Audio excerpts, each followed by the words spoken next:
Olá, boa noite. Enfim, vamos só aguardar o número de pessoas entrarem, acessarem, né, para a gente começar. Vou chamar a Natasha agora. Acho que ela acabou de entrar aqui. Espera aí. Como é que eu faço para convidar aqui?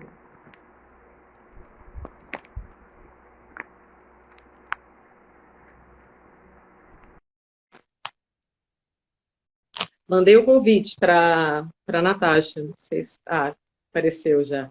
Olá, tudo bem? Tá. Chegar um pouco mais para trás aqui para aparecer.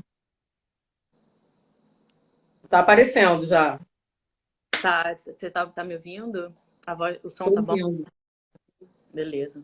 Tá, o som também tá bom aqui, né? Tá Tá tranquilo. ouvindo Tá. perfeitamente. Só eu que eu não consegui enquadrar direito, eu tenho que me afastar um pouco. Deixa eu só ajeitar aqui. O enquadramento aqui também, enfim, para pessoas perfeccionistas e com nervoso, É, complicado, agora dá meio para. torto aqui, mas a gente faz do jeito que dá, né? Ah, mas tá bom assim, acho que tá legal. Enfim, eu acho que Então, como que os você nossos dias fazer? têm sido difíceis, né? Então, acho que é A isso. Vamos, gente vamos do jeito que dá. vamos começar já ou esperar, aguardar? Como é que nas outras lives as meninas estavam fazendo, estavam aguardando as pessoas entrarem? Como Ah, eu acho que a já gente pode pode ir começar? conversando, né? Daqui a pouco esquenta. Uhum. Tá. Então, vamos começar aí. Pode começar aí, Natasha. Essa primeira parte aí é toda sua. Não, é isso, gente. Boa noite a todos, né? É, eu queria começar aí agradecendo. Bom, primeiro me apresentando, né? Eu sou Natasha Pugliese, eu sou professora da Faculdade de Educação da UFRJ e sou professora também no programa de pós-graduação em Lógica e Metafísica do Departamento de Filosofia da UFRJ, né? É, eu tenho feito já essa pesquisa com mulheres na história da filosofia desde do processo doutoral, né? A gente não tira um título, né? A gente faz uma transformação, a gente passa por uma transformação de vida quando a gente faz doutorado. Então, desde então, né, esse tema tem me ocupado bastante, assim. E aí, com essa iniciativa incrível do Filósofas na Rede, né, iniciada pela Karina Blacucci, quando estava com Covid-19. Olha só a força que as mulheres têm, né? Eu sinto muito orgulho de ter essa amiga aí, ó. Covid-19, a menina com febre, postou no Facebook um estado, né, físico de saúde que ela estava.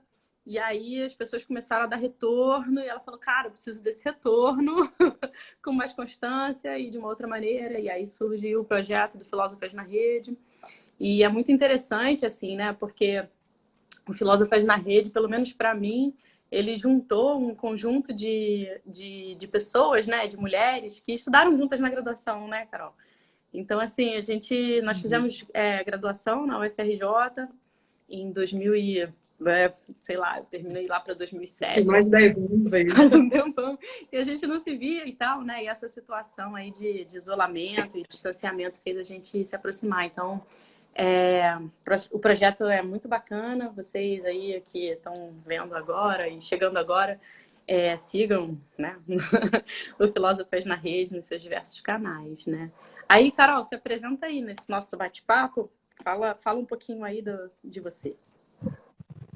Bom, vou me apresentar super rápido para a gente dar início, fazer aquele esquema, né? Bom, eu sou, como a Natasha já falou, né? Eu fiz a graduação em filosofia, foi onde eu conheci as minhas colegas, né, do Filósofos na Rede, Marcela, Natasha, Karina, Cida, enfim, e outras que a Penélope, enfim.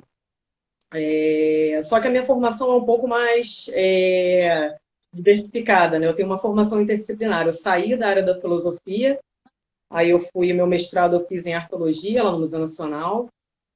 E o meu doutorado, eu fiz 2 doutorados, né? Um doutorado dentro da área de filosofia, embora eu não tenha trabalhado somente com filosofia, né? Dentro desse doutorado em filosofia que eu fiz na PUC, né?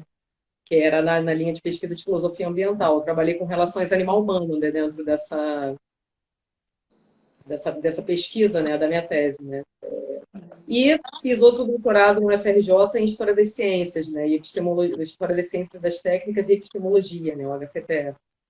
E lá eu desenvolvi um trabalho mais voltado para a epistemologia mesmo, né? Uhum.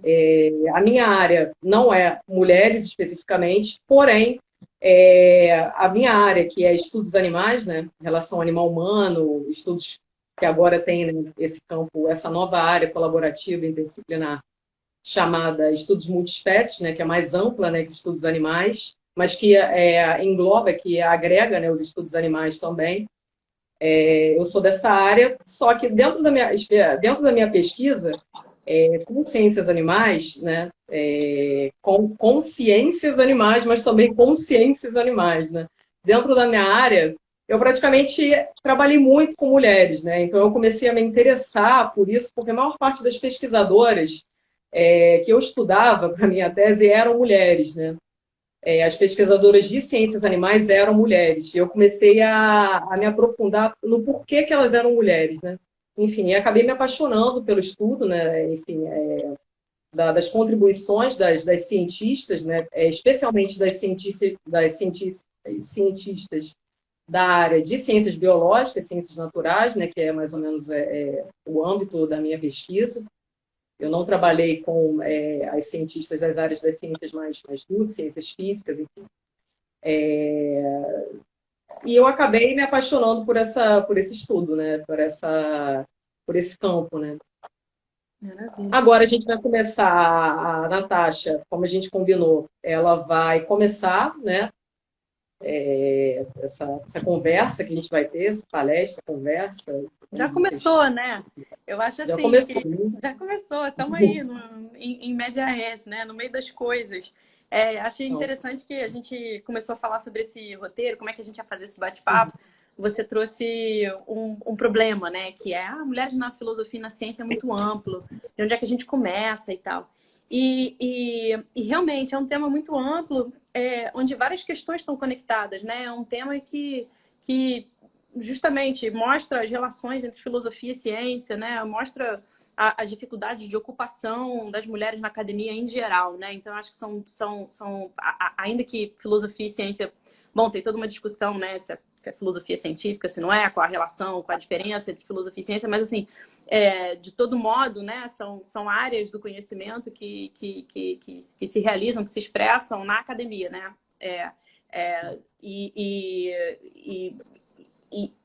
Justamente a presença das mulheres na academia é um problema que é geral, né? Que não diz respeito só à filosofia, que não diz respeito só às ciências empíricas, mas que diz respeito às ciências teóricas também, como, por exemplo, a matemática, a lógica, e que, enfim, essa dificuldade de inserção das mulheres na academia, essa dificuldade de acesso que, em geral, as mulheres têm à educação e ao nível superior, ela se expressa em diversos âmbitos. E é muito interessante porque, na maioria das vezes, a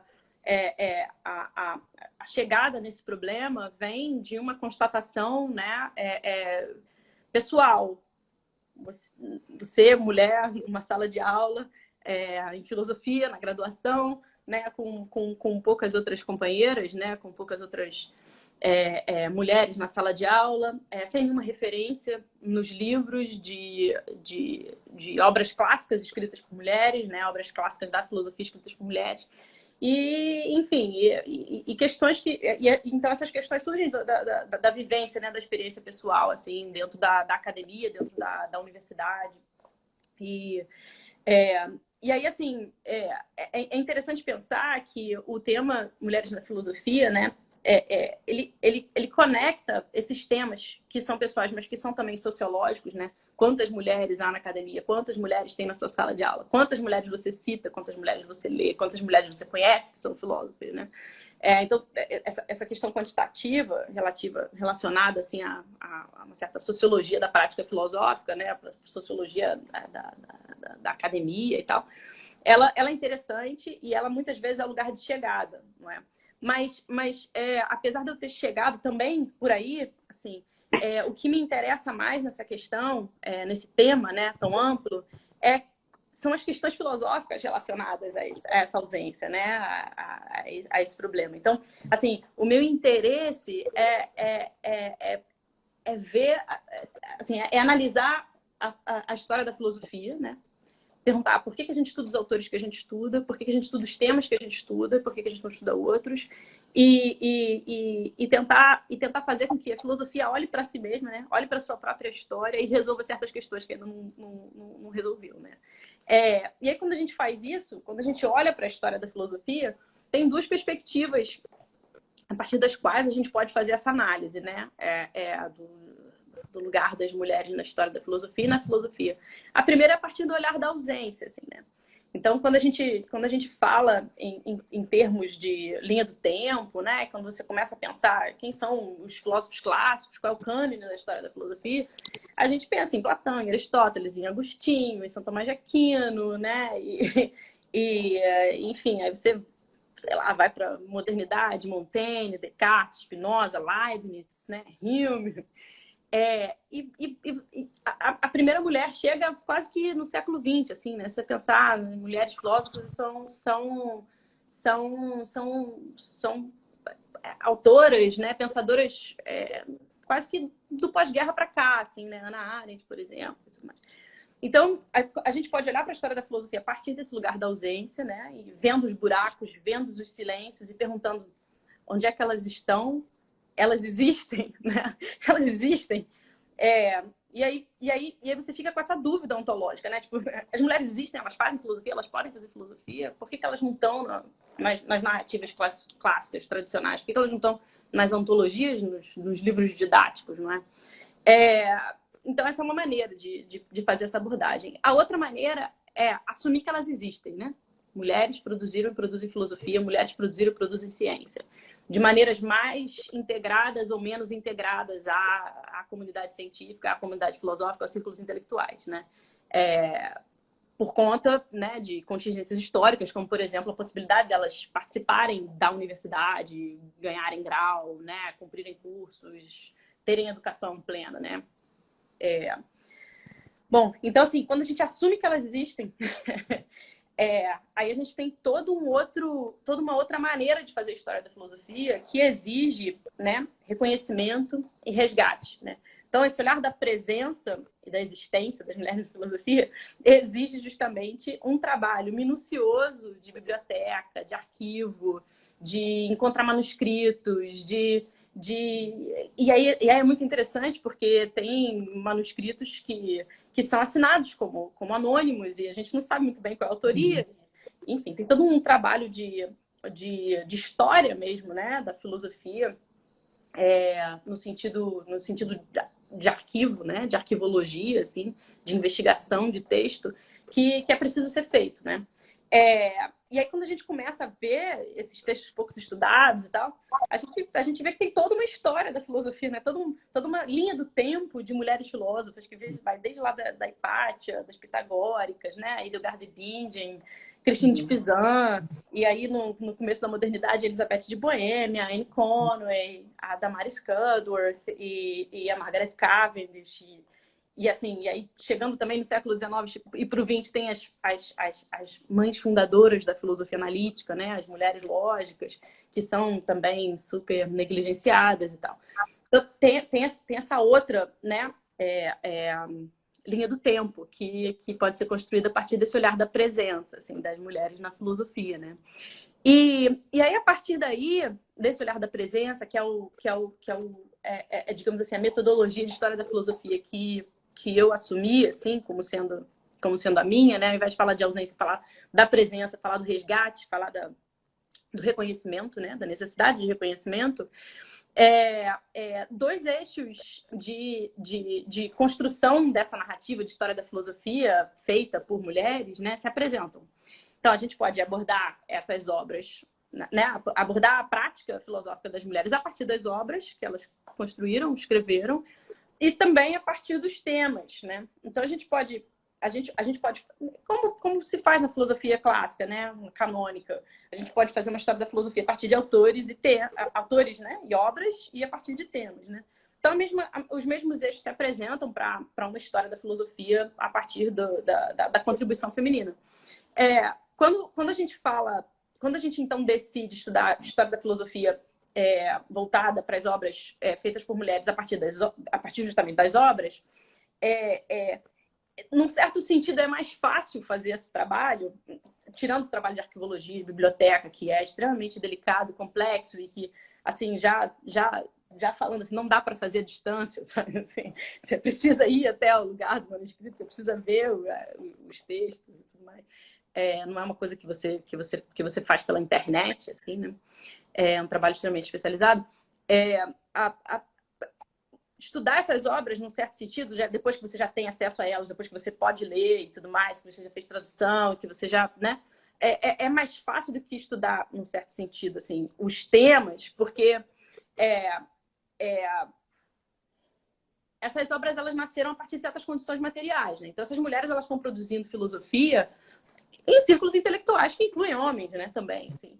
Então a emergência dessas obras é mais fácil de ser localizada na medida em que a gente já tem um conhecimento muito grande de história da filosofia, né? E desses círculos intelectuais.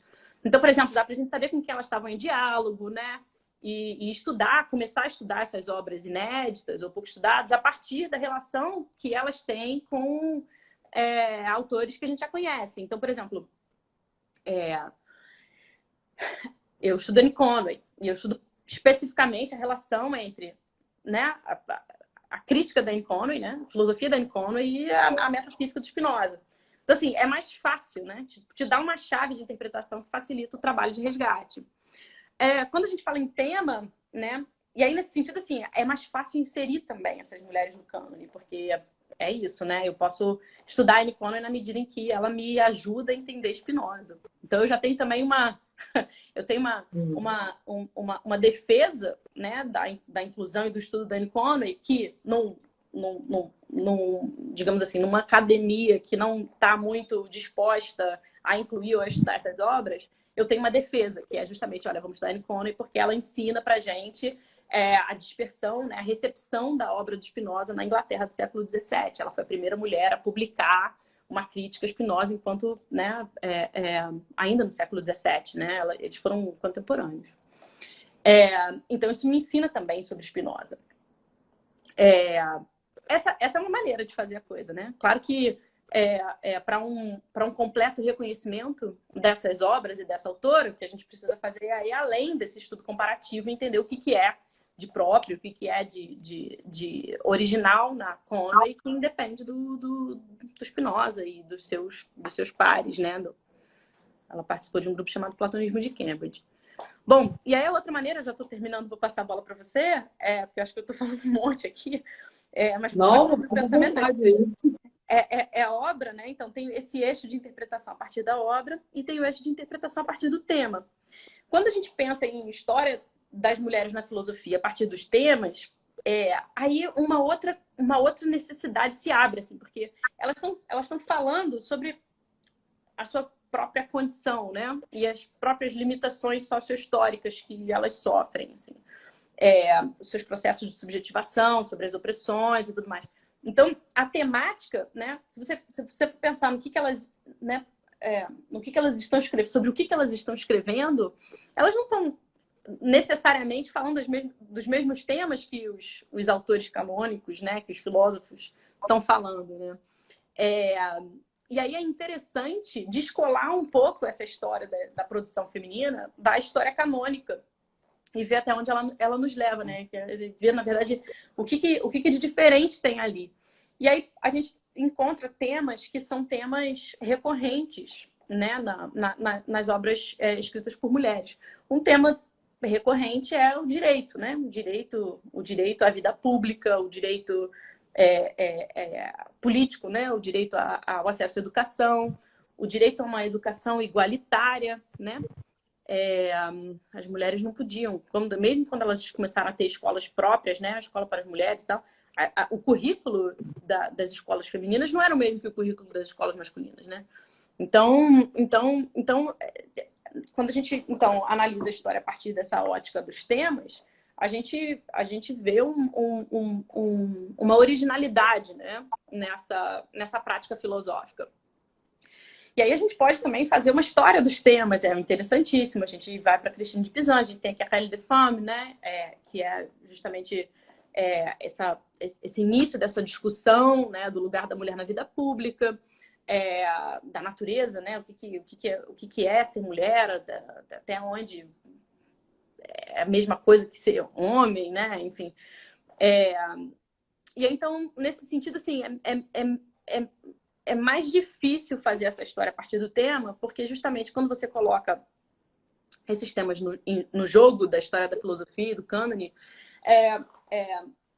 são temas que assim, não é que não são estudados, mas são pouco considerados como sendo temas clássicos e temas centrais da filosofia canônica, né? Direito das mulheres, não é um tema central da filosofia canônica. Apesar de que, né, quando a gente também volta lá para aquela história da filosofia a partir das ausências, mesmo essa história da filosofia a partir das ausências, a gente enxerga na obra de filósofos clássicos, como por exemplo Aristóteles, posições, né, bem definidas a respeito do que é ser mulher, né? Qual é o lugar da mulher na sociedade. Então, Aristóteles, lá na política, tem aquela famosa classificação lá, categorização, descrição infame das mulheres como sendo seres de racionalidade imperfeita e que são análogos, né? Assim, estão quase que na mesma categoria, tem uma hierarquia, né, de cidadãos e de pessoas que têm direito à vida pública, e elas estão próximo dos escravos e das crianças, né? Em termos de direito e de pertencimento e tudo mais. Então é isso, assim, pensar mulheres na história da filosofia é também pensar a metodologia em história da filosofia, né? Pensar como a gente encara os nossos autores, como a gente encara os nossos temas e como a gente encara a história como tal, né? O que é a história? Essa pergunta ela vem necessariamente quando a gente fala em mulheres na história da filosofia. E aí, bom, é isso, né? Assim, essa é a construção do problema a partir da metodologia, né? Aí dentro da história da filosofia, eu falo especificamente, a minha pesquisa é voltada especificamente para o século XVII, né? Eu fiz a minha pesquisa doutoral em imaginação, teoria do conhecimento, metafísica e Spinoza. Então, assim, século XVII é o lugar onde eu me sinto confortável, né? O começo da modernidade e tudo mais. E aí, foi daí que a minha entrada no estudo específico de as mulheres produtoras de filosofia no século XVII aconteceu, né? A partir do cânone, justamente, né? E aí eu fui estudar em Conway, que, como eu disse, é essa mulher autora, né, filósofa, pensadora, que escreveu um livro chamado Principia, né, Principia de filosofia mais antiga e mais moderna. Ela nasce em 31 e ela morre em 1600, né, e 79. Em Londres, ela é inglesa. E é muito interessante, porque quando a gente faz essa obra de resgate, quando você estuda Conway ou qualquer outra mulher da história clássica, né, a biografia meio que tá ligada à obra, né? Ela faz parte justamente das condições materiais, né, que explicam ou que informam a criação daquele livro, né? E daquela teoria. Então a gente tem que... É interessante, porque é só no século XXI que a pesquisa, né, filosófica hoje, isso é um tema de grande debate, né? Vai reconhecer o lugar da primeira pessoa, né? As experiências, as vivências de primeira pessoa para num contexto, né, de construção de teorias e teses que são pretensamente, teoricamente, intencionalmente universais ou universalizáveis, né? Só que é isso, quando você estuda mulheres, você precisa levar em conta a situação particular delas, porque justamente ela justifica o tipo de linguagem usado, justifica o tipo de tema que é de interesse, né? Mas claro que isso também não pode ser usado como um argumento contra elas, né? Porque justamente essa situação particular não limita, claro que não, o pensamento e os interesses, né? Então, nesse princípio, a Anne Conway faz um tratado de metafísica nos moldes clássicos, né? Enfim, e o final, o último capítulo do livro é onde ela apresenta uma crítica ao materialismo mecanicista do Descartes, do Hobbes e do Spinoza, né? E aí é muito interessante também, né? Quando a gente fala de Conway, pensar que não só, então, ela escreve uma obra original, como ela tá naquele momento, né? No momento em que ela está vivendo, ela está em diálogo com filósofos do tempo dela, assim, ela tá ela recebe a obra do Descartes em casa, né? Através de cartas, porque ela tem um tutor, ela não pode ir à universidade. Ela faz parte de um grupo chamado Platonistas de Cambridge, né? Então o irmão dela vai para Cambridge estudar.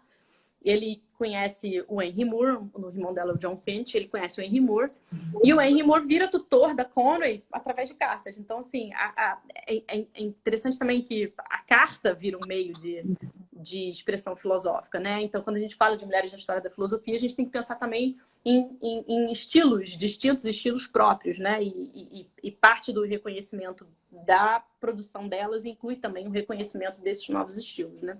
Quer dizer, novos não, né? Mas desses estilos próprios.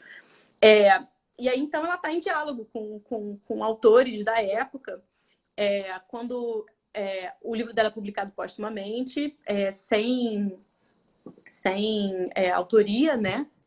Aí depois aparece o mesmo livro em outro momento com só as iniciais dela. O livro some, não é estudado, e ele é resgatado muito posteriormente.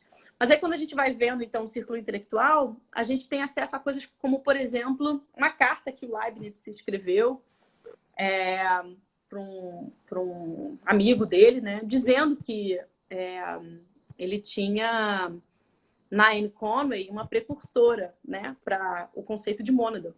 Então você vê, a Conway ela tinha relações intelectuais, né, ela tinha contato intelectual com outros autores da época, ela discutia os livros assim que eles saíam, né, dos grandes autores. E a obra dela, o pensamento dela influenciou outros grandes autores, né? Então, e aí tem um apagão, assim, a obra dela é esquecida, ninguém sabe quem é Conway. E parece que esse apagão acontece ali lá pelo século XIX. Assim. A Ellen O'Neill, ela, num artigo chamado Disappearing Ink, né? Ela diz que a escrita das mulheres é como se ela tivesse sido feita em tinta com caneta invisível, né? Disappearing Ink. Elas escrevem, mas elas escrevem e logo após a coisa ser escrita, o texto já se torna invisível, né? Ela localiza no século XIX esse processo, ela chama de um processo ativo de esquecimento, né? Um processo de apagamento, não é de esquecimento, é de apagamento intencional das obras das mulheres. Bom, é isso, né? A Conway tem um monte de coisa para ensinar pra gente. Ela propõe um materialismo, ela faz uma crítica ao materialismo mecanicista, ela propõe uma teoria vitalista, né? Que depois, mais recentemente, vai ser proposta novamente pelo Whitehead, né? E tem até uns temas meio deleuzianos, assim, na Conway, que são interessantíssimos de serem investigados. Mas aí é isso, né? Eu acho que o que fica, né?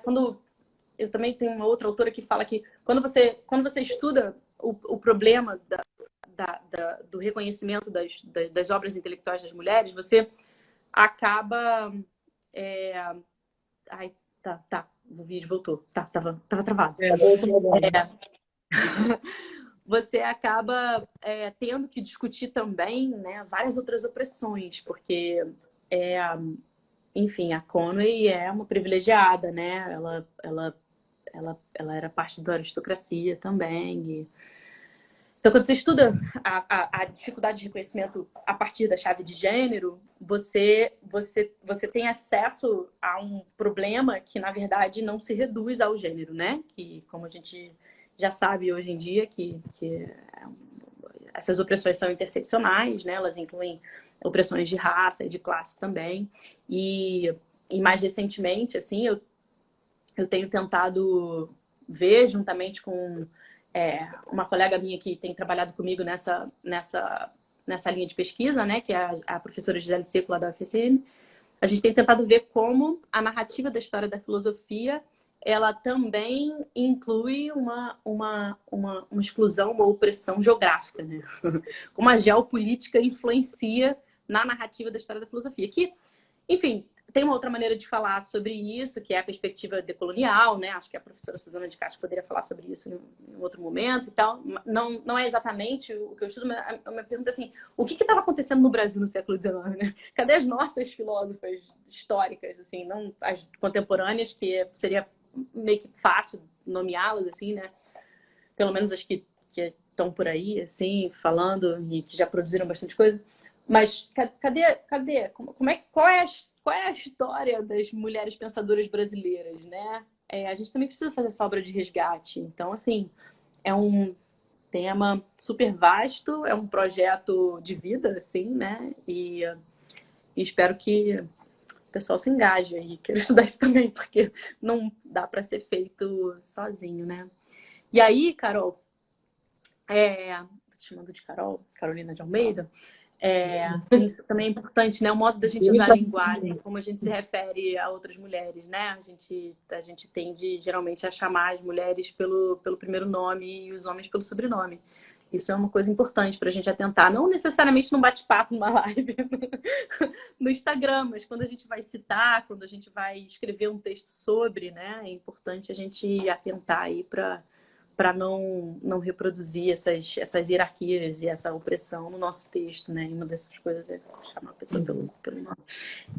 Conta então um pouco. Eu sei que a sua pesquisa foi para o século XIX, né? Então, na verdade, minha pesquisa é do século XX, né? Mas eu trabalhei um pouco com o século XIX, né? Com algumas cientistas do século XIX.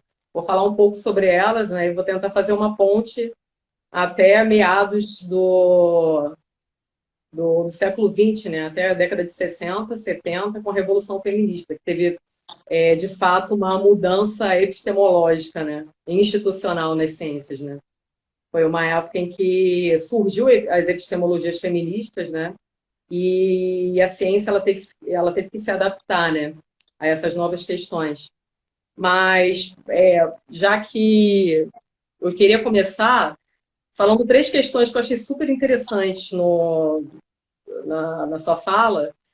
Uma delas é quando você começou que, geralmente, segundo os dados do CNPq, né, o número parece que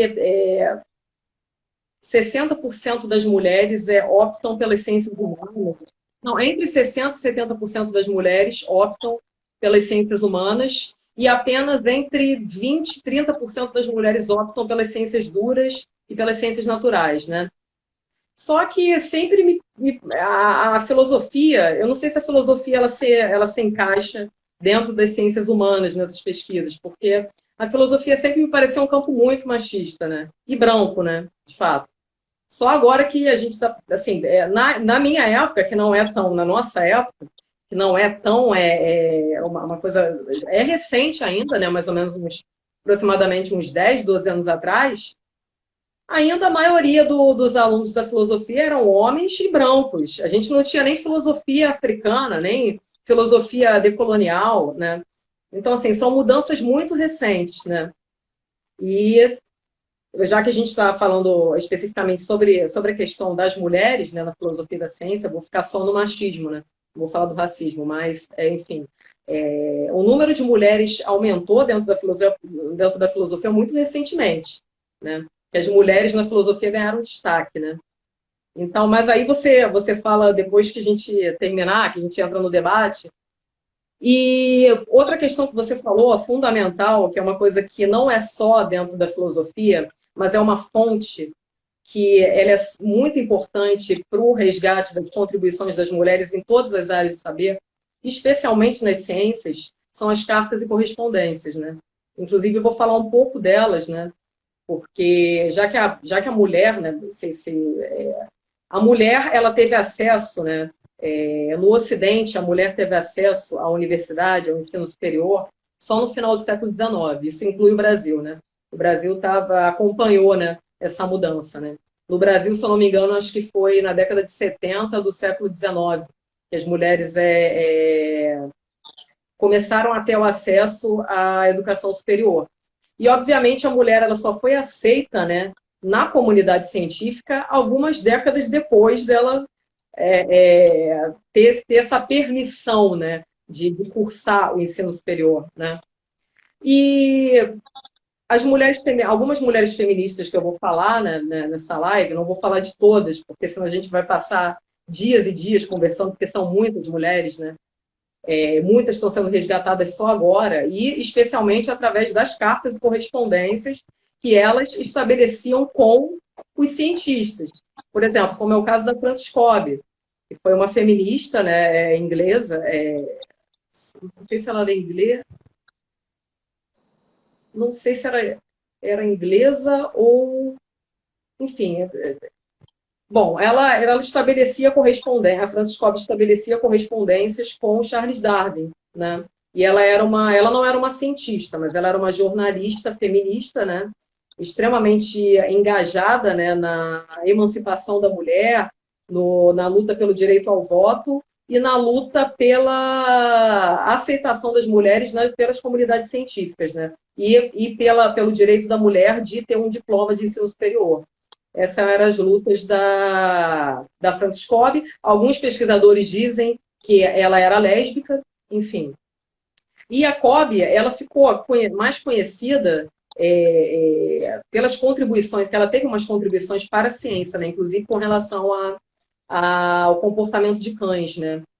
A inteligência, enfim, sentimentos, comportamento dos cães, né? E como o Darwin ele gostava muito de cães, o Darwin ele admirava muito a Cobbe intelectualmente, né? Era curioso isso, que o Darwin era um machista e um racista, né? Conforme os homens, né, da época dele, né? Os homens da ciência, né? Os homens da ciência eram extremamente machistas, né?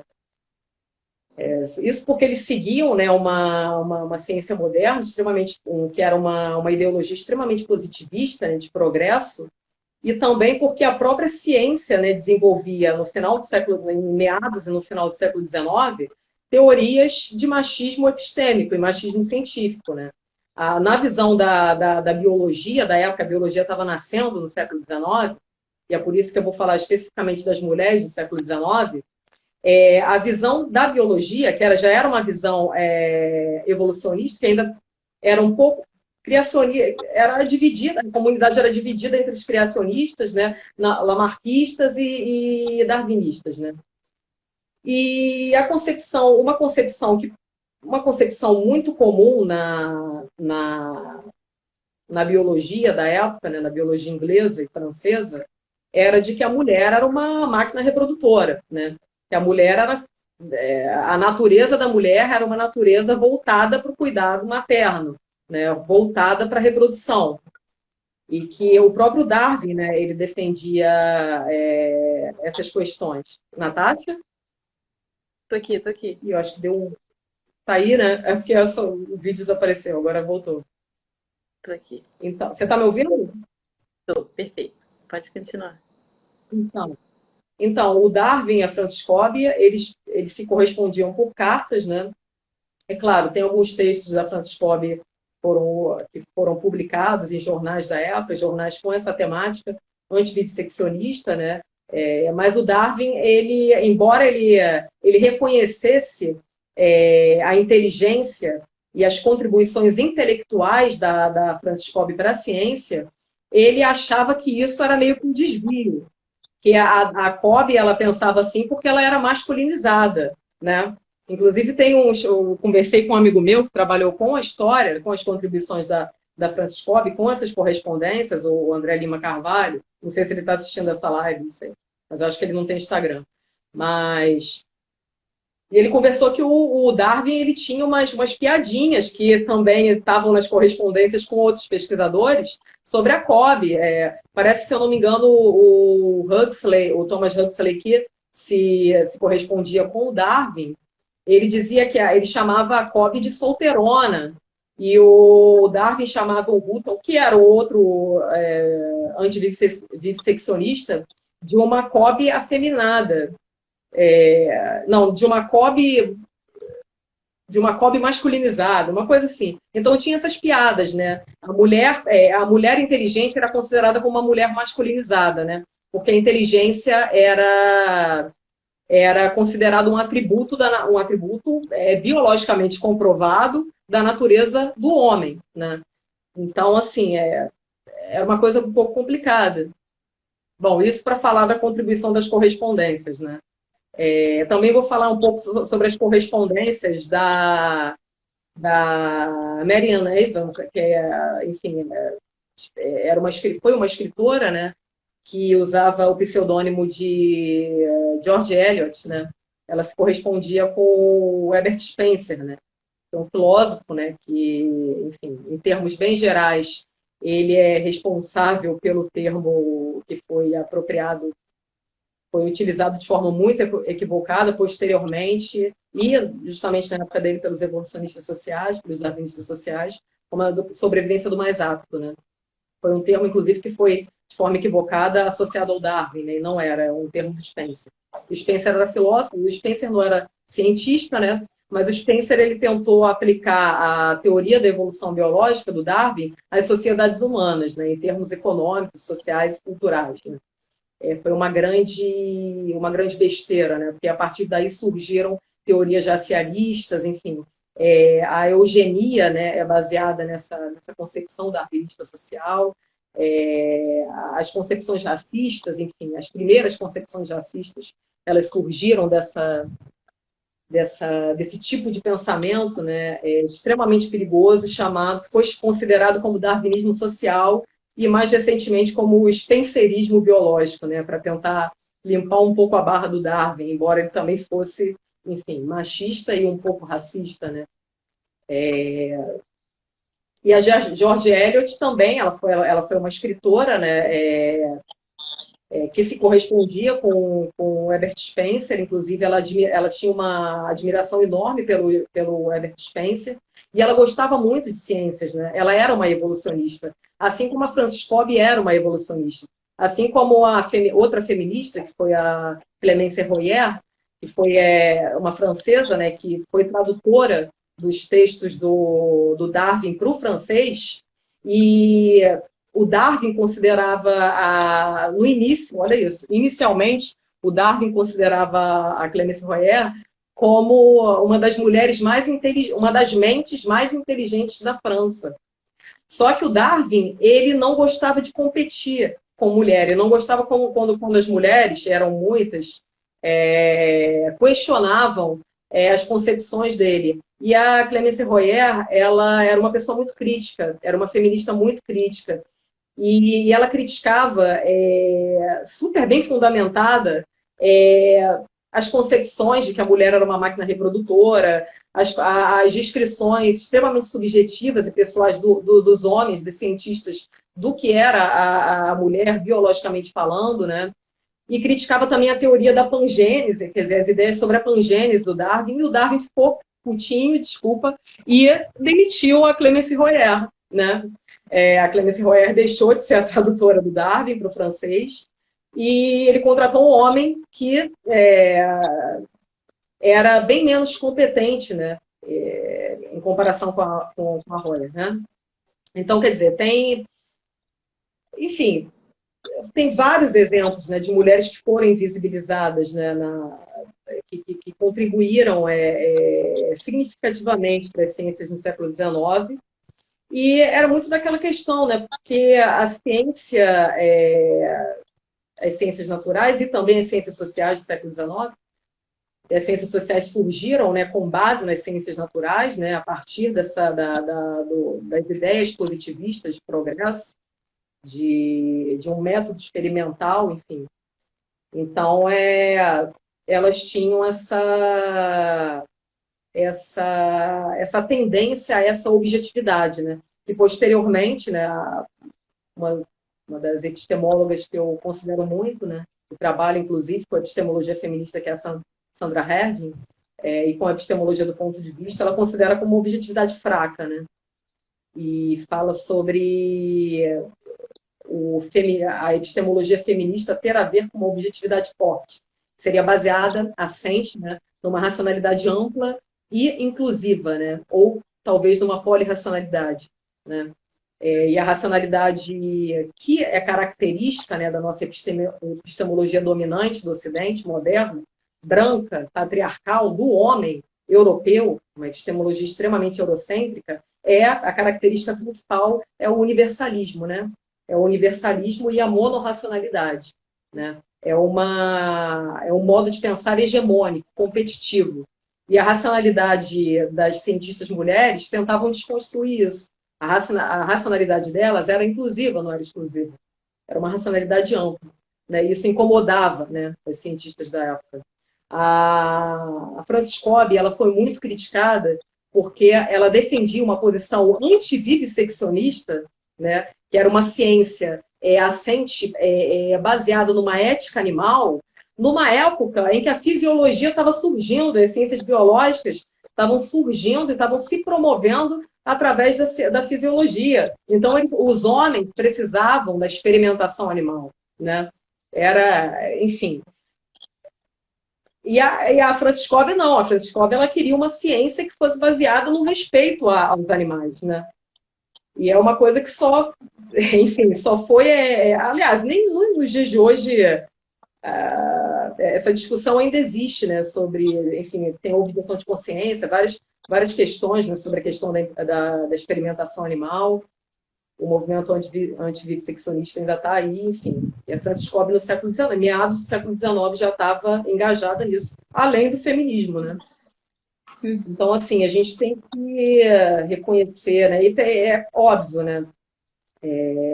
A gente não pode desvincular essa discussão também da discussão com relação ao racismo, né, científico. Porque o machismo e o racismo científico, eles se baseavam em teorias pseudocientíficas que surgiram, né, na mesma época, né, enfim, a partir das mesmas cabeças científicas europeias e brancas e patriarcais, né? Então é muito importante colocar essa questão. E essa ciência, né, essa ciência positivista, moderna, né, hegemônica, universalista, de monorracional, exclusiva, ela era uma ciência que tinha como meta uma objetividade extrema, né, que é uma falsa objetividade, de fato. E as mulheres eram consideradas subjetivas demais, né? Então, teve umas certas padronizações, né? Depois, posteriormente, as ciências sociais foram consideradas como ciências mais femininas e as ciências duras como ciências mais masculinas. E é uma coisa que a gente vê, por exemplo, nos próprios dados, né? É um machismo institucional e epistêmico, né? Que refletiu e se projetou nos próprios dados, né? Atualmente, a maior parte, o número de mulheres que procuram as ciências, as engenharias e ciências duras, enfim, é um número bem inferior às mulheres que procuram as ciências sociais, né? Então, desculpa te interromper, Carolina. Eu acho que eu não sei como que a gente está de tempo. A Marcela está falando aqui coisas sobre tempo. E eu acho que a gente pode... Será que já passou? Nem sei a hora. Depois também. São 10:50. Quanto a gente tem ainda, Marcela? Se o Instagram corta a gente, assim, né? Se a gente só tem uma certa quantidade de tempo, a gente tem 10 minutos. Eu não sei. Eu acho que corta. 10 minutos. 10 minutos. Bom, isso. Vamos fechar, né? E depois... Sim, eu só ia falar bem rapidamente de umas contribuições da década de 60, né, das mulheres pulando todas essas contribuições do século XIX, indo para com as contribuições da década de 60, eu acho interessante algumas questões. Por exemplo, a questão que eu até conversei com você pelo telefone, que é uma questão que me interessa muito, dentro da ciência, né? A questão do cientista de gabinete e o cientista de campo. Antes da Revolução Feminista, o cientista de campo era extremamente desvalorizado, né? E depois da Revolução Feminista, o cientista de campo começou a ser muito valorizado. Algumas pesquisadoras atribuem essa valorização da pesquisa de campo às pesquisadoras mulheres que elas não podiam, né? Elas podiam frequentar a academia, né? Depois, a partir do final do século XIX, né? Só que elas não podiam, elas não quase nunca, por conta do machismo institucional, alcançavam o status de pesquisadora de gabinete. Elas eram mandadas para campo, né? E eu gosto de falar o exemplo da Jenny Goodall, que foi uma primatóloga que eu pesquisei bastante, sou apaixonada por ela, né? Que ela começou, enfim, ela não tinha formação acadêmica, foi para a África, enfim, estudar, trabalhou como garçonete, foi para a África, junto com mais duas mulheres, estudar os primatas, e foi mandada para campo, pelo Lois Leakey, né? Assim como outras pesquisadoras, primatólogas de antes, né? Elas foram mandadas para campo porque a mulher não podia ser pesquisadora de gabinete. Só que, posteriormente, atualmente, a pesquisa de campo é uma pesquisa que talvez seja, acho que a mais valorizada, uma metodologia muito bem valorizada, né? E talvez seja mais valorizada do que a pesquisa de gabinete, né? Então, talvez isso tenha sido graças à contribuição de muitas pesquisadoras que foram a campo, né? Que eram mães, enfim, que batalhavam, que sofriam os preconceitos do machismo epistêmico institucional, mas mesmo assim iam para campo e conviviam longos tempos com os animais ou fazendo as observações que deviam fazer. Enfim, eu só ia fazer esse pequeno comentário sobre algumas contribuições. Infelizmente, o machismo epistêmico ainda está aí, ainda tem uma certa competição. O próprio Comte, que era extremamente machista, né, no século XIX, ele parece que ele, segundo algumas autoras, ele teve relacionamentos com mulheres extremamente inteligentes, mas tipo rolar, talvez ele tivesse uma atração, um prazer por conflitos intelectuais, né? Então, enfim, estou tentando falar bem rápido para a gente concluir e você fala, se der tempo, não sei se dá tempo de você falar um pouco sobre as questões epistêmicas, antes que corte do nada. Não, assim, você falou um monte de coisa interessante, né? Eu queria, na verdade, me engajar com o que você expôs. Por exemplo, quando você conta as piadas, né, que o Darwin fazia. É interessante que, assim, a gente não saiu desse lugar ainda, né? Isso é que é o mais absurdo, assim.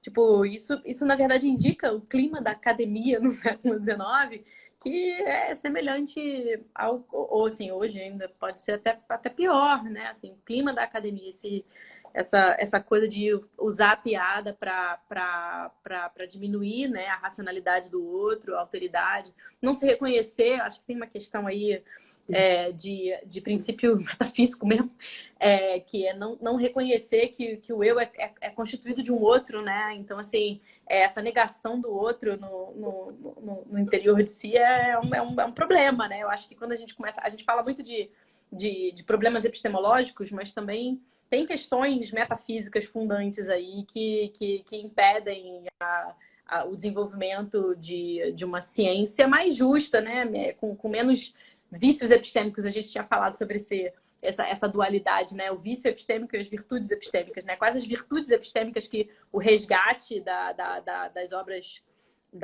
das contribuições, né, das mulheres para a ciência, para a filosofia, nos exigem, né? Assim, acho que o interessante é que hoje em dia não dá mais para cometer esses erros, né? Assim, então eu vejo que o resgate e a valorização do trabalho das mulheres cientistas e filósofas nos dá uma clareza em relação ao que é a atividade científica, né?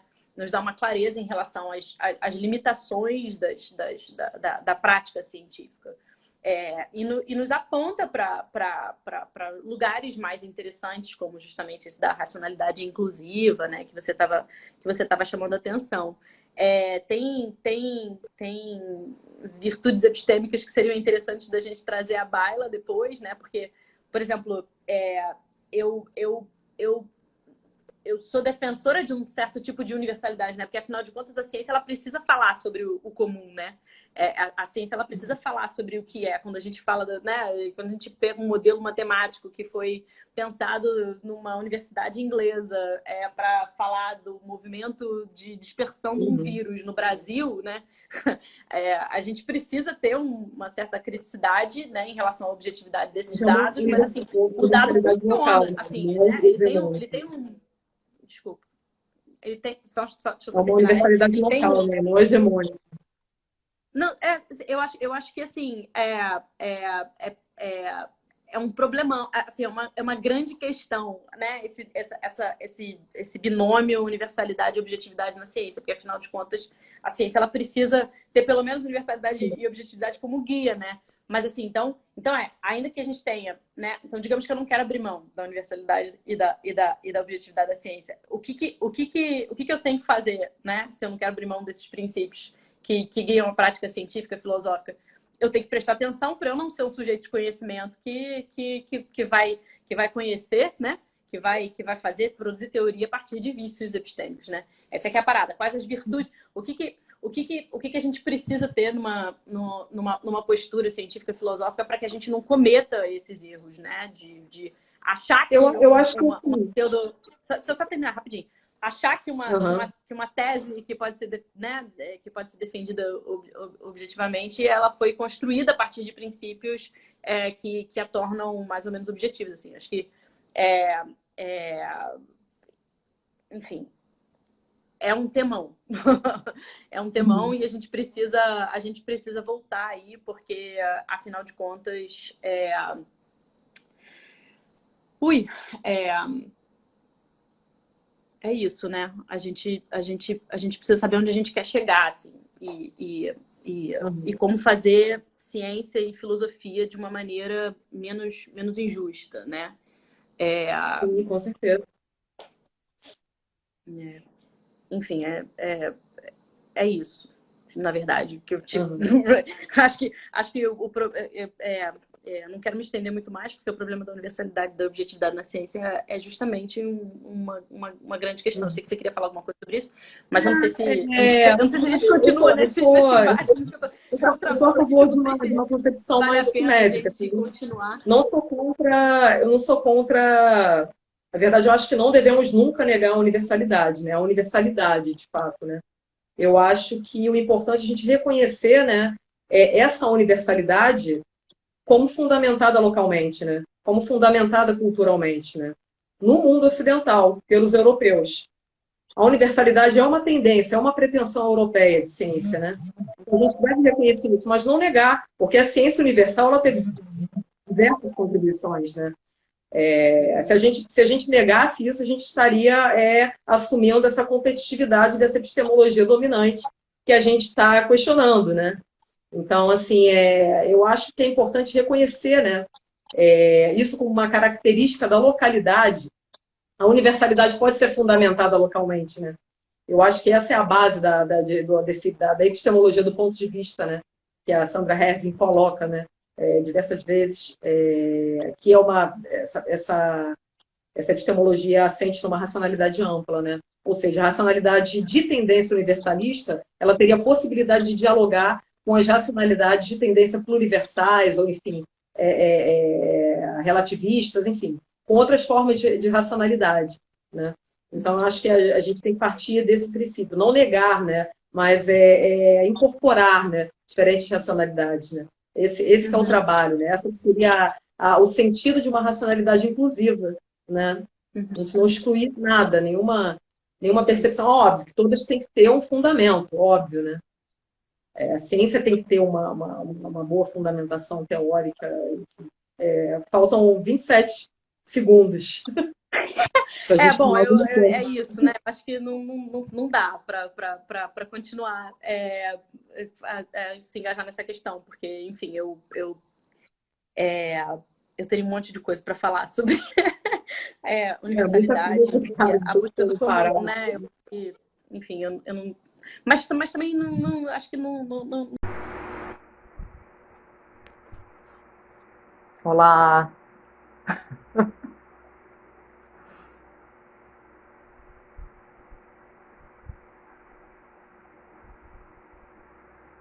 Olá. Pô, tava carregando, cara, o outro vídeo, por isso que eu fiquei com medo de,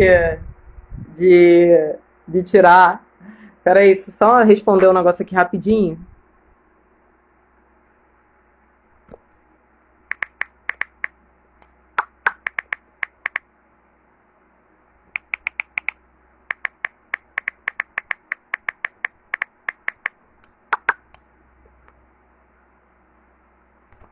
Então, Ué, cadê a Natasha? Ah, tá aqui.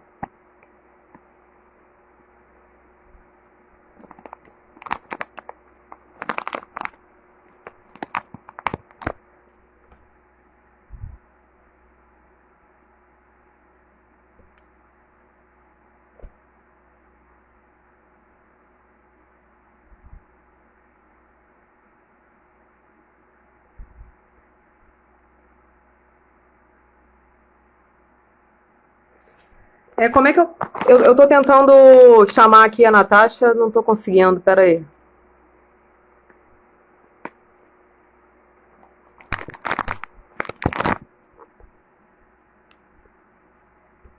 Vocês estão me ouvindo?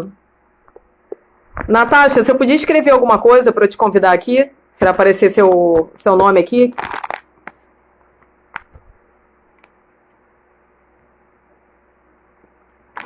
Ah, agora apareceu.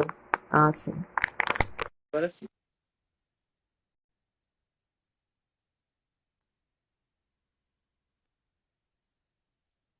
Ah, voltou. Gente, É que tava entrando tanta gente que eu perdi seu nome ali.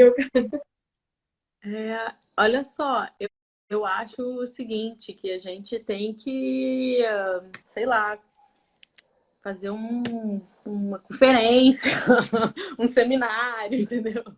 Não dá Pô, é um pra, não tema dá muito pra ter essas interessante, né? questões assim, numa live, cara. É muito difícil essa coisa sei lá, da tela e eu tô na cozinha da minha casa, sabe assim, tipo, com um Uhum. cachorro aqui do lado. Enfim, acho que a gente pode fechar, assim, a gente não precisa fazer mais uma live de 40 minutos, correto? A gente pode só, tipo, dar um, dar um, uma finalização aí pro negócio, porque, enfim. Uhum. Eu acho Fala. que de repente a gente pode marcar uma outra live sobre, sei lá, questões contemporâneas das mulheres na filosofia e na ciência, e a gente dá um prosseguimento. A gente faz um debate. O que que você acha? Beleza, beleza, acho ótimo. É, enfim, tem um Que aí monte dá tempo de a gente de falar coisa tudo para que tem que falar, né? discutir aí. Porque é um tema, assim, é muito rico, né? Porque a gente saiu de uma análise histórica, né? Dos problemas relacionados. Uhum. E agora, vamos discutir E agora travou. né? O que é a ciência, quais são justamente as virtudes epistêmicas, os vícios epistêmicos, o que é ser sujeito de conhecimento, o que é objetividade. Então, acho que isso é né? Uma questão particular dentro dos nossos interesses e do tema do nosso debate, mas que pode ser.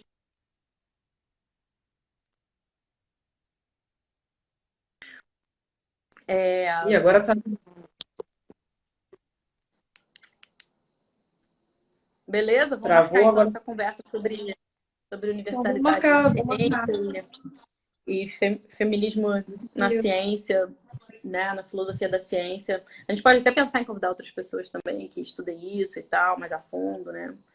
A gente pode fazer, Então, assim, vamos fazer isso, né? A gente conversa para marcar direitinho. Aí, pessoal, enfim, que eu se só, interessou, aí. é isso aí. Eu só queria, eu Marcela só disse que algumas queria pessoas tinham. tem umas perguntas, né? Mas antes das Aham. perguntas, eu queria só falar uma coisa assim que para mim é muito importante nesse processo de resgate, né? Que são justamente os efeitos, né, do reconhecimento na prática filosófica cotidiana, atual, né? O que isso significa para mim hoje, né? O que isso significa para cada uma de nós hoje, né?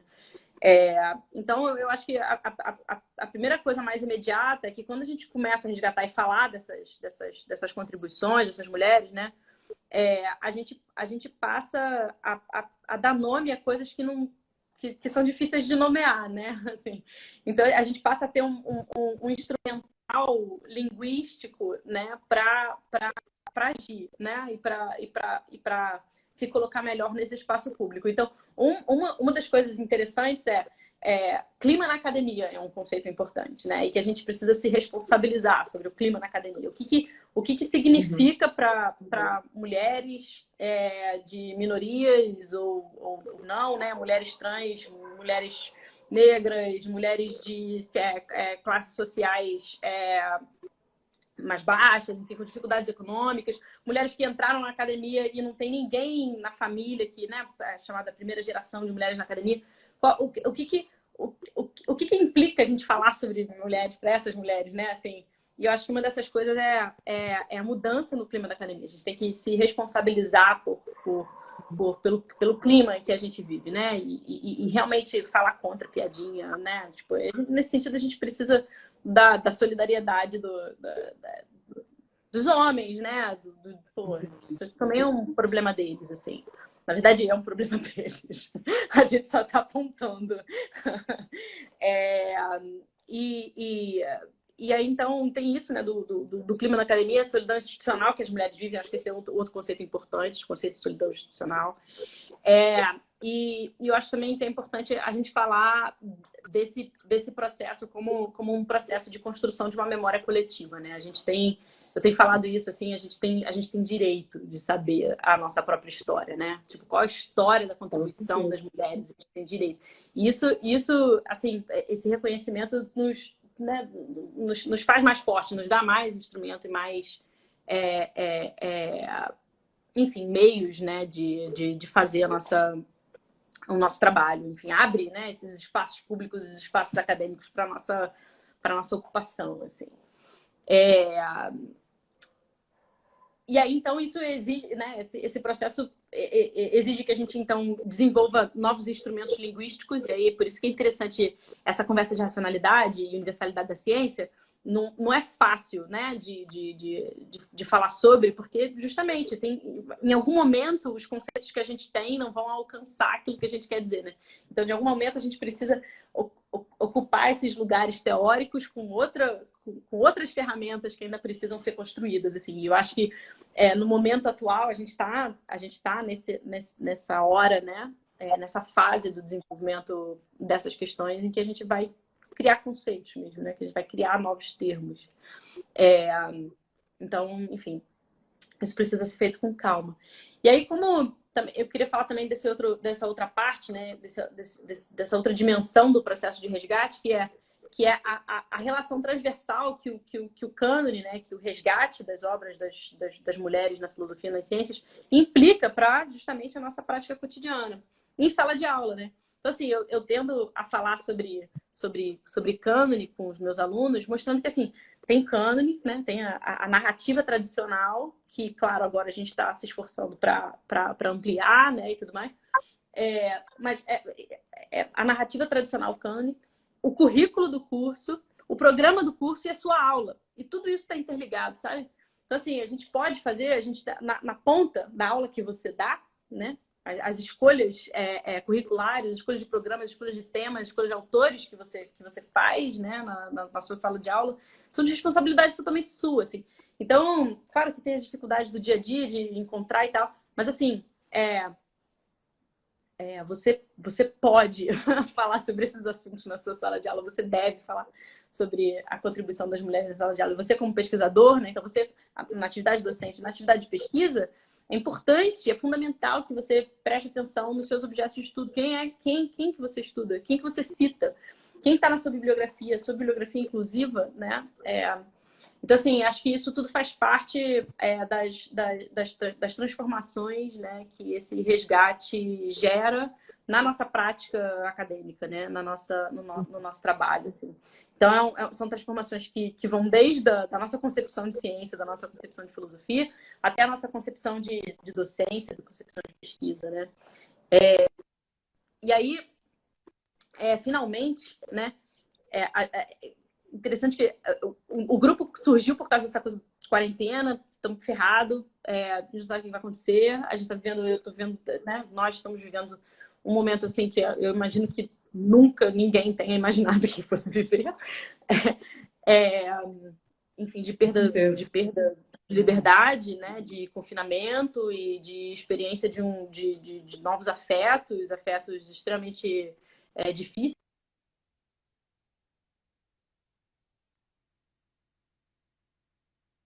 Deu um erro aqui no vídeo agora. Você Ah, saiu agora. Você precisa repetir a última frase? As últimas coisas que você falou. Não, enfim, eu tô... Tá dando. O nosso governo não oferece políticas públicas que sejam educativas, informativas e baseadas na ciência e tudo mais, né? Então a gente tem que não só prestar atenção com o vírus, com a nossa casa, com o nosso cuidado, com a nossa saúde mental e física, mas também, né, tem essa coisa da opressão do governo, né? Esse terrorismo psicológico que pode sair, não pode sair, muda o ministro, não muda. Enfim, e aí, assim, por que eu tô trazendo isso? Porque eu tava até o momento do confinamento, né? A empolgação com a pesquisa era enorme, né?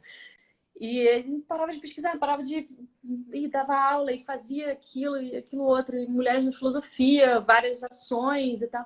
E aí, de repente, a gente se vê confinado e a gente se vê com dificuldade de fazer pesquisa, com dificuldade de atingir os nossos alunos, de chegar aos nossos alunos, porque a universidade está fechada. Quer dizer, fechada não, né? Está com aulas suspensas. E aí fica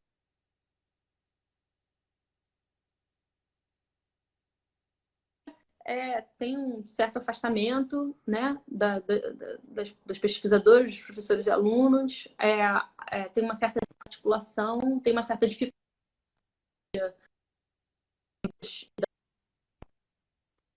né, das funções dentro de casa, né? E aí eu tenho muito medo de que esse período, se ele demorar muito, né, gere um apagão na produção filosófica científica feita por mulheres, né? Porque justamente a gente tem essa demanda, né, de cuidado e de casa e, enfim, eu fico sinceramente angustiada em pensar no futuro da pesquisa, assim, né? Até a professora Yara Fruteste estava falando na live dela lá sobre a docência, né? A dificuldade de se pesquisar. E aí eu acho que, né, eu queria finalizar meio que pensando junto, né, com essas ideias que vieram de outras lives, assim, essas questões que surgiram em outras lives, que, assim, eu acho que a gente precisa, muito baseado na formação desse grupo, né, das Filósofas na Rede, a gente precisa pensar em novas formas de fazer filosofia e ciência, a gente precisa ser criativo e fazer na fresta, né, tentar ali do jeito que dá, fazer alguma coisa para que a gente não tenha um apagão na pesquisa, né? E aí, sim, enfim, a ideia de reinventar, ter práticas de pesquisa mais solidárias, né? Tipo, escrever artigos a quatro mãos, né? Com duas pessoas, e escrever artigos com alunos, e escrever artigos coletivamente. Enfim, é isso. Apoiada da melhor maneira possível, assim, para que o nosso trabalho continue a ser feito com qualidade, que a gente, sei lá, tire alguma coisa aí desse caos. Aí é isso, eu acho que a Marcela disse que tinha perguntas, eu acho que eu terminei o que eu gostaria de dizer, assim. Então, concordo, enfim, só reforço o que você falou, só vou fazer algumas algumas questões que, enfim, já que a gente voltou aqui para a live, que eu achei de extrema importância, né, que você falou também, é a questão da própria linguagem acadêmica, né? Atualmente eu tenho visto uns trabalhos, né, que teve uma tese, eu esqueci o nome e foi um autor homem, né, que fez, né, que ele na linguagem, na escrita da tese dele, ele sempre colocava tudo no feminino, né? As autoras, ele falava de autor e autora, né? De homem e mulher, né? Aí ele se referia como autoras, né? Quando ele ia falar de homem, que geralmente sempre o homem vem na frente, né, na linguagem, né? Em vez de escrever homens e mulheres, escrevia mulheres e homens, enfim. Ele começou a fazer umas alterações e coisas que a gente já percebe uma mudança bem significativa é a questão da citação de autoras, né? Eu faço questão de citar mais autoras mulheres do que homens, né? Enfim, tem certas coisas que a gente pode, né, mudar, né, na configuração acadêmica também, né? E eu acho que algumas coisas já falei, né, na outra live, que é o objetivo mesmo, né, na construção, né? A epistemologia que a gente quer construir é essa epistemologia ampla, né? Polirracional. Eu acho que isso é importante, esse reconhecimento. Não a negação, mas o reconhecimento de perspectivas diferentes, que elas podem interagir, né? Horizontalmente, né, e não verticalmente, sem competição. Inclusive, esse negócio de competição é uma coisa que é bem complicada, né? É um tipo de racionalidade masculina que está muito presente, né, na academia, né? A competição, né? O ego, né, do pesquisador. Então, tem certas coisas que são interessantes de colocar, né? E, enfim, a gente, na próxima live que a gente for marcar, se a gente puder falar um pouco sobre a própria questão da epistemologia feminista, né, que a gente falou aqui, algumas pessoas se interessaram, né? Na questão de uma objetividade forte, como isso pode ser trabalhado na academia. Citando novamente a Sandra Herdin, né? Ela critica, né, a ideia de uma ciência livre de valores, né? Que a ciência ela sempre foi subordinada a valores, né? A ciência nunca foi neutra, nunca foi livre de valores. Só que a ciência ela sempre esteve baseada em valores brancos, ocidentais, antropocêntricos, patriarcais, dominantes, né? E ela propõe uma ciência com valores, mas uma ciência com valores ligados aos valores dos grupos dominados, né? Aos valores das minorias, né? Dos grupos vulneráveis. É uma inversão da lógica da ciência, né? E eu acho que a gente pode pensar assim também, né? De inverter essa. Eu gosto muito do pensamento da Sandra Herdin por isso, né? Porque ela propõe essa inversão dessa lógica, né? Não criar uma coisa utópica, uma coisa que não existe, como é uma ciência livre de valores, isso nunca vai existir, né? A subjetividade do pesquisador, ela sempre vai influenciar na pesquisa dele, que é um fato consumado, né? Mas que a gente faça uma ciência com valores dos grupos dominados, dos autores subalternos. Nós somos subalternos, né? Nós somos pesquisadores, nós somos filósofos e cientistas do sul global. É interessante a gente colocar essa questão, a gente reconhecer a nossa posição, né? Nós estamos subordinadas a uma epistemologia dominante, mas o nosso local, o nosso lugar epistêmico é o lugar do subglobal, é um lugar subalterno, né? Um lugar periférico. E a gente tem que reconhecer isso. Infelizmente, o Brasil especificamente, mas também outros países, né, do sul global, no Brasil a maioria dos pesquisadores ainda estão ligados a essa mentalidade colonial, né? Ele se acha o cientista eurocêntrico do Ocidente, né? Ele não se reconhece como subalterno, ele não se reconhece como periférico, né? E a gente tem que ter essa posição, né? Essa tomada de atitude, né? Do pesquisador, do cientista do Ocidente, né? Do sul global, né? É importante colocar essa questão também, né? E uma prática feminista do sul global, né? Enfim, embora eu reconheça as contribuições super significativas das feministas do Ocidente, do Norte global, né? Mas nós temos que construir uma epistemologia nossa, né, daqui também. Né? Então, acho que Isso. é importante colocar essa questão, né? E vamos ver, né? Tentar mudar, justamente fazer isso, né?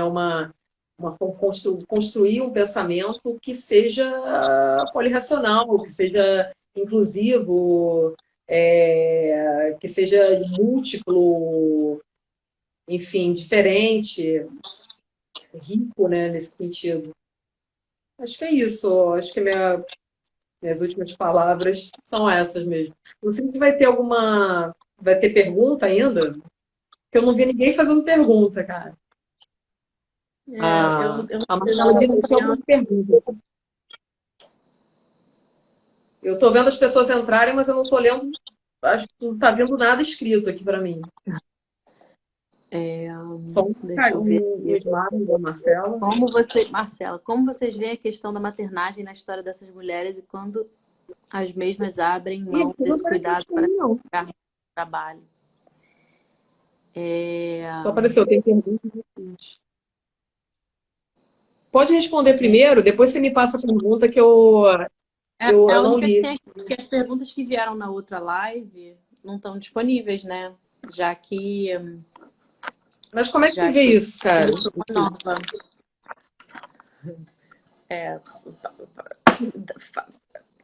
Sei lá, gira os, os, os textinhos que estão aparecendo na Ah, tela, né? sim, agora eu tô Comentários. vendo. Peraí, tem que puxar aqui para cima. Deixa eu ver aqui. É, Ah, agora eu então, vi a pergunta dela.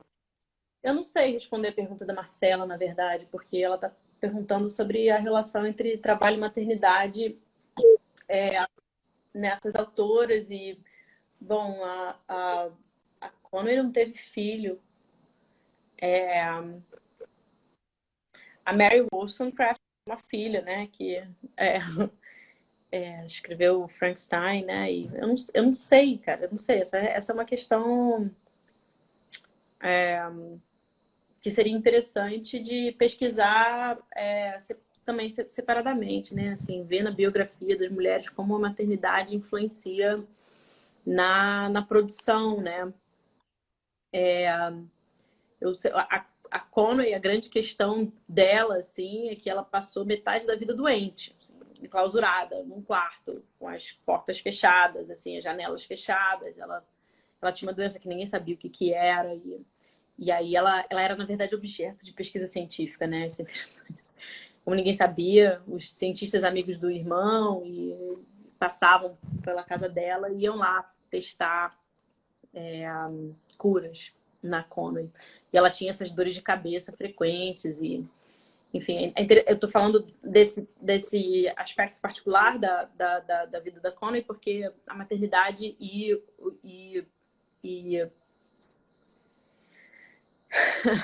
a dor de cabeça são ambas questões do corpo, né? Então, assim, a presença, o corpo da mulher é uma questão, né? Assim, o modus operandi do corpo feminino, as potencialidades do corpo feminino são são um fator importante aí para compreender a produção ou a não produção, o lugar que foi relegado às mulheres ao longo da história, né? Em relação à minha vivência, depois a Marcela completou, fala da sua vivência, é, é um grande desafio, né? Assim, eu ainda tô no... Meu filho tem 1 ano de idade só, ele é um bebê. Eu não imaginava que as transformações iam ser tão grandes, assim. Eu não imaginava que a dificuldade de produzir ia ser tão grande. Eu não imaginava que a responsabilidade de ter um bebê dentro de casa ia ser tão grande.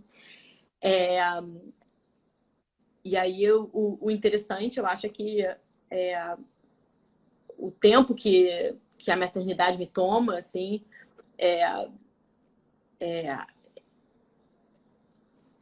me angustia, me toma tanto, me angustia porque me afasta do trabalho um pouco, né? E aí eu tenho que criar novas maneiras de pensar o trabalho ao mesmo tempo que eu cuido da criança, porque enfim, a gente é tão atravessado pelas questões, né, do trabalho que não refletir sobre as questões sei lá, a vida fica menos interessante, assim, né? Mas eu não sei se eu teria alguma coisa, sei lá, relevante, né? Tiveram conversas sobre esse assunto, especificamente sobre esse assunto, que foram bastante informativas, eu acho. Eu acho que falta o clima na academia para as mães pesquisadoras e docentes não é bom e é preciso que a gente desenvolva políticas públicas de apoio, de conscientização, né, para que essas mulheres possam continuar, essas mulheres a trabalhar e a ensinar com...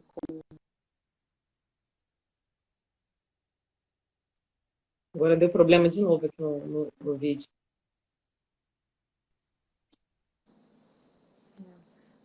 Eu acho que a gente pode se despedir, assim. Eu não sei. Ai, tem uma pergunta aqui. Natasha, você pensa ser necessariamente pelo critério Natasha, da eu posso produtividade? só responder a pergunta da Marcela, rapidinho, por favor? Pode, claro. Responder rapidinho. Você falou sobre a questão da maternagem. Cadê? Deixa eu só alcançar a pergunta aqui de novo. Caraca, rodou pra caramba. Pera aí.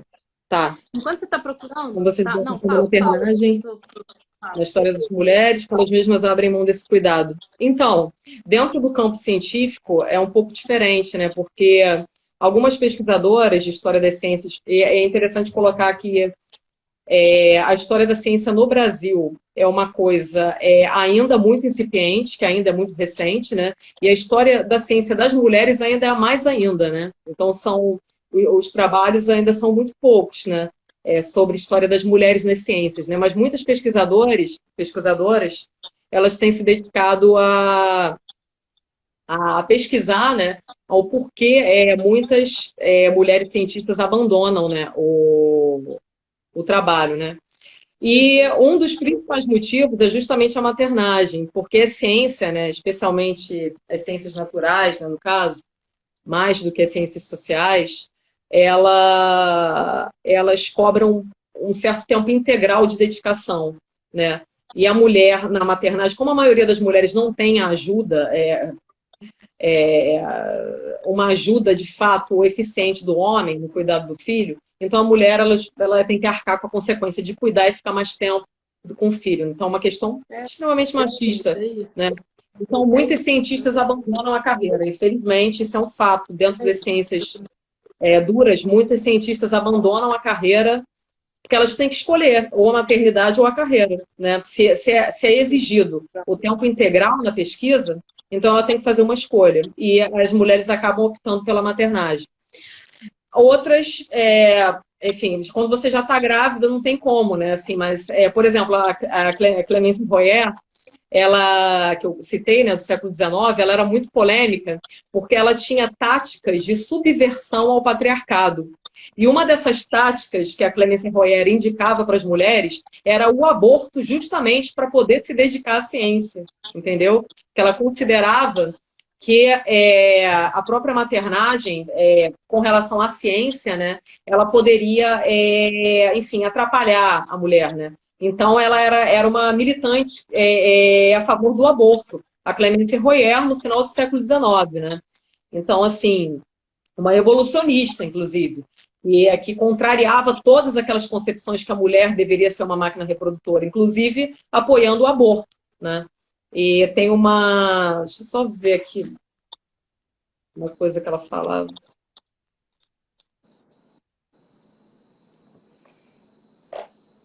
E ela falava, né? Eu fiz umas anotações aqui, desculpa, sobre a Clemence Royer. A Clemence Royer, ela dizia que as mulheres, no século XIX, final do século XIX, que as mulheres tinham que aprender a ser amantes para não terem que ser mães, né? E que E ela escreveu, né, com muito entusiasmo a respeito de novas técnicas oriundas da América, né, para abortar uma gravidez indesejável, né, aproveitando-se de médicos que aprenderam, nas palavras da Clemence Royer, a eliminar com perícia o fruto sem danificar a árvore. Então, quer dizer, ela imagina como ela era odiada, essa mulher, né, na época. Uma mulher que defendia o aborto, né, na época que a própria ciência, as próprias ciências biológicas ainda estavam com metade de cientistas que ainda defendiam posições criacionistas, né? Quando a instituição religião ainda tinha um poder, né, sobre a ciência da época. Então, quer dizer, enfim, só respondendo a questão da Marcela sobre a maternagem, mas digo sobre a maternagem na ciência, né? E nas ciências naturais, que é diferente, que as ciências naturais elas exigem isso, né? Que a pesquisadora, enfim, esteja a tempo integral no laboratório, enfim. Não são tão flexíveis quanto as ciências sociais. Aí tem essa muita desistência das mulheres que passam pela maternagem, infelizmente, né? Justamente por conta desse machismo, né? Quer dizer, a ciência poderia abrir, né? Poderia ser flexível com relação à maternagem. O homem poderia ajudar, fazer um papel, né? Depois que a mulher, enfim, depois do parto, o homem poderia ajudar de alguma forma que a mulher voltasse. Mas, infelizmente, não tem essa colaboração masculina, né? Aí a mulher acaba perdendo, né? Em todos os sentidos, né? Nesse caso. É isso. Perfeito, muito, muito importante, assim, o tema, trazer, né? Eu não tenho filhos, então acho que a Natasha, que já é mãe, ela, com relação à maternagem, ela já pode falar das vivências dela mesmo, que obviamente você passou por dificuldades também, né? Na sua trajetória por conta disso. Eu tô cansadésima, assim, justamente porque o meu filho acordou em 5 horas da manhã. É isso. E eu passei o dia inteiro correndo atrás dele, fazendo coisas e, tipo, tentando encontrar uma brecha para pensar no que a gente ia falar hoje, assim. E ele, enfim, consegui botar ele para dormir, tipo, 15 minutos antes dessa live. E aí eu vim para cá tentar organizar aqui mesmo pra falar pra vocês. Então, assim, eu nem jantei. Eu tô... É isso, né? Então assim... Bom, enfim, o aborto é uma questão de saúde pública, é importante. A mulher precisa ter o direito a escolher, a ter Apoio autonomia também. sobre o próprio corpo, assim. Isso é uma questão, assim, que para mim sei lá, é indiscutível, mas é uma questão de autonomia, né? Direito sobre o próprio corpo e saúde pública. Claro que está relacionada com a prática científica, profissional,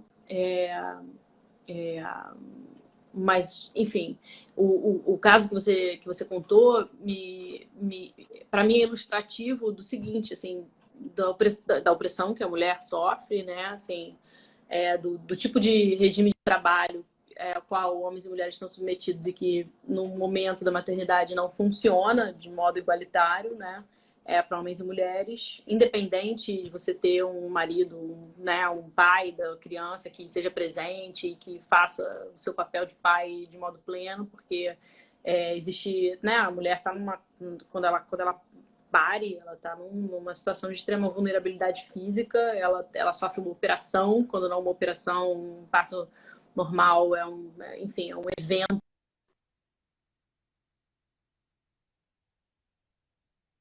inexplicável, assim, né? O corpo sofre com o parto, né? Seja ele como aconteça, assim, independente do modo como ele acontece. E tem o puerpério, né? Tem um período em que o corpo da mulher está aprendendo a lidar. Assim, você pensar, isso é outro tema interessantíssimo da filosofia, né? Tipo, pensar a gestação, assim, né? A metafísica feminina também passa por aí, né? Assim, o que é isso? Que é a capacidade do corpo da mulher de gerar um outro, né? A presença do outro no si mesmo, de novo, né? Esse tema que a gente já falou, assim. Então, enfim, é desigual em termos físicos, é desigual em termos metafísicos, é desigual em termos epistemológicos e a gente precisa, então, desenvolver práticas na academia que ajudem a gente a equalizar, né, essa situação, a melhorar, tornar essa situação mais justa para as mulheres. E a gente precisa desenvolver políticas públicas, né, para permitir que as mulheres possam justamente então ocupar os espaços públicos de modo pleno, né? É, enfim, então é isso, né? A sua história me ilustrou essa desigualdade. E, enfim, não tem como contar coisas da minha experiência pessoal, porque fica isso também para um outro momento, assim, vou deixar como um mistério. São muitas histórias, são histórias difíceis, são histórias de outras pessoas também que refletem, né, na, sei lá, na minha experiência particular. Então, eu acho que isso, sei lá, fica para outra hora. Eu só queria terminar, eu acho, que eu tenho para dizer, respondendo uma Sim. pergunta que veio de produtividade. Você acha que a partir do critério da produtividade que tem que ocupar os espaços da colonização, sei lá o quê? Não sei reproduzir a pergunta direito, porque, de novo, estou morrendo de sono. Eu só queria chamar a atenção assim, para também um outro aspecto, né, que eu vivencio, né, no modo como eu me vejo como pesquisadora, como pensadora, como professora, é, que a história que você contou, de alguma maneira, dialoga também com a minha experiência, né? Porque eu gostaria de ter tempo integral, de fazer filosofia o tempo inteiro, ler, pesquisar, assim, uma das coisas mais prazerosas que tem estar dentro de uma biblioteca pesquisando, assim. Acho que isso é uma coisa que me atravessa de uma maneira que faz parte da minha vida, assim. Então, o critério de produtividade, tipo, num certo sentido, eu tô cagando para isso, assim, né? Em termos de quantidade, em termos de numéricos, em termos de ego, em termos de, né? Como se eu tivesse, né? Quando eu penso em critério de produtividade, eu penso a produção acadêmica, a pesquisa feita em nome de uma outra coisa que não aquilo que você faz, né? Critério de produtividade para mim é você produzir para o outro, né? Para o critério, né? Para o CNPq, para a CAPES, para o seu programa de pós-graduação. E esse tipo de coisa, para mim, isso eu nem sei o que é vivenciar uma coisa dessa, assim, tipo, como só que é isso, né? A pesquisa me atravessa de uma maneira que ela me constitui, tipo, eu preciso escrever, e é isso, para mim é Clarice Lispectoriano total, assim. Eu escrevo para salvar o coração, sabe? Eu escrevo porque não há outra maneira de viver, né? Eu preciso escrever. Se eu não estou na frente do computador, se eu não estou lendo meu livro, me angustia, é a maneira que a teoria me atravessa, né? E aí a Bell Hooks é a chave também, eu acho, assim, de explicação desse processo, porque a teoria é como prática da liberdade. Você encontra na teoria uma maneira de você ampliar o seu espaço de ocupação do lugar público. Você, né, encontra na teoria um lugar de autoconhecimento, um lugar de reconhecimento do outro, um lugar de compreensão das relações sociais e da vida de modo geral, assim, né? Então a teoria quase como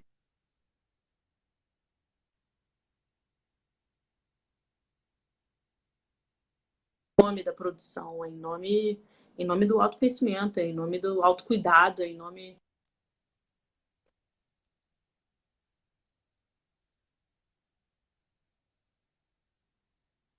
Ele fez um artigo recente sobre coronavírus, sei lá, e ele falou: a filosofia não é nem útil nem inútil, a filosofia é inescapável. Eu acho que é um pouco essa sensação assim, da inescapabilidade, assim, da necessidade da tarefa filosófica, sei lá.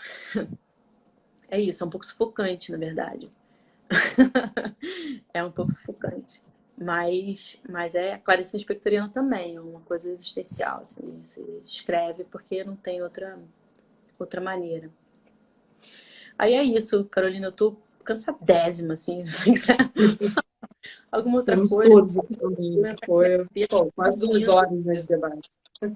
Mas a Eu gente, acho que bom, vamos marcar alguma coisa depois. A gente marca sei lá, um outro tema ligado a esse, né, mais atual, enfim. E a gente coloca essas questões. Mais específico. Esse também foi muito geral, né? Então, enfim.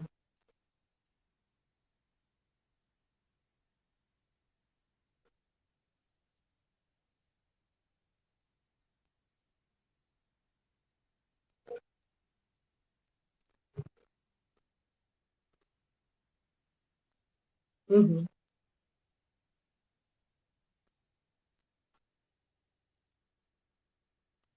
com certeza. Não, mas eu acho que foi ótimo, assim, então, feliz.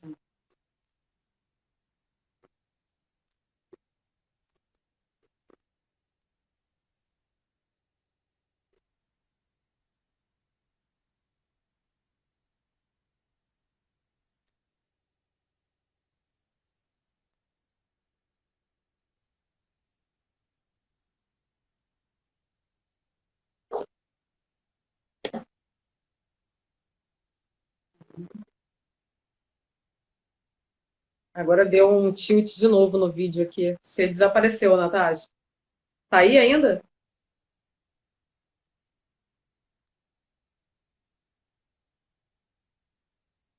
Peraí.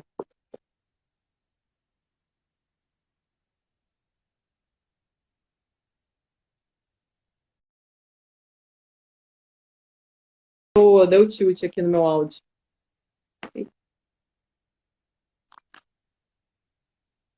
Ah, terminou mesmo? Peraí.